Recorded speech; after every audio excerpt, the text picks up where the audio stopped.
If you are looking for a multi-point door lock replacement for a Caradco door, we can help you find the exact lock that was originally installed by the factory. There were a few lock brands that Caradco used throughout the years.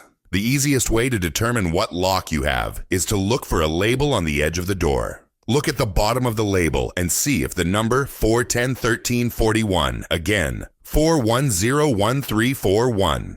This tells us what series door you have. Now look at the exterior of the door and determine the lever to lock configuration. If the keyhole is above the lever handle, then you have the American key cylinder version handle set and multi-point door lock.